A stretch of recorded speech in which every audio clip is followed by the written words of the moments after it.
गडचिरोलीत माओवाद्यांकडून झालेल्या हत्याकांडवर उपमुख्यमंत्री देवेंद्र फडणवीस यांनी मोठा खुलासा केला आहे। तसेच बजेट आणि शक्तीपीठ महामार्गावरही त्यांनी महत्त्वाचे वक्तव्य केले आहे। चला पाहूया त्यांच्या प्रक्रियेचे मुख्य मुद्दे। गडचिरोलीतील हत्या प्रकरणावर फडणवीसांनी कठोर भूमिका घेतली असून माओवाद्यांविरुद्ध कारवाईचा इशारा दिला आहे। एक माजी सभापती आहेत, त्यांची हत्या करण्यात आलेली आहे आणि त्या ठिकाणी जो काही कागद माओवाद्यांनी ठेवला आहे त्यात पोलिसांचा खबऱ्या असल्याबद्दल त्यांच्यावर आरोप करण्यात आलेला आहे।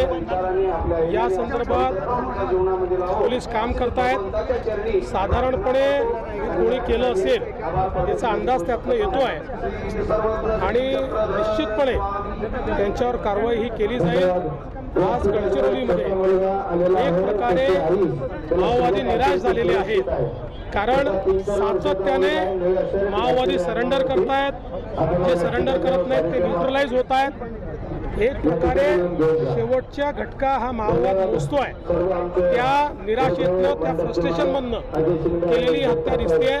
पण ही हत्या करणाऱ्यांना महिन्याभरामध्ये या ठिकाणी जाब विचारायचा किंवा त्यांच्यावर कारवाई करायची अशा प्रकारे पोलिसांनी देखील निर्णय केलेला आहे।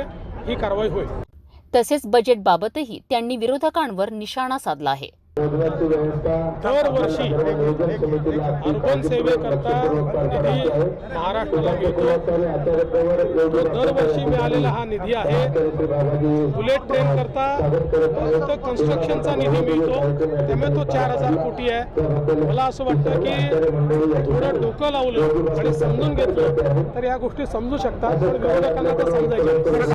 तर शक्तीपीठ महामार्गाच्या मुद्द्यावर त्यांनी स्पष्ट केलंय की कोणताही विरोध नाही आणि लवकरच चर्चा होणार आहे। मी सगळ्या आमदारांची चर्चा केली। आमदारांनी स्पष्टपणे सांगितलं की विरोध बिलकुल नाही, काही मुलभर लोक विरोध करतायत, बाकीच्यांचा विरोध नाही। सगळ्या आमदारांनी मिळून मला सांगितलेलं आहे। एवढंच नाही तर ते कृती समितीला घेऊन आमच्याकडे येणार आहेत। कृती समिती देखील सांगणार आहे की आम्हाला हा महामार्ग पाहिजे। गडचिरोलीतील हत्या प्रकरण असो, रेल्वे बजेटवरील टीका असो किंवा शक्तीपीठ महामार्गाचा मुद्दा, उपमुख्यमंत्री देवेंद्र फडणवीसांनी स्पष्ट भूमिका मांडली आहे। आता विरोधक आणि कृती समितीची भूमिका काय राहते हे पाहणं महत्त्वाचं ठरेल।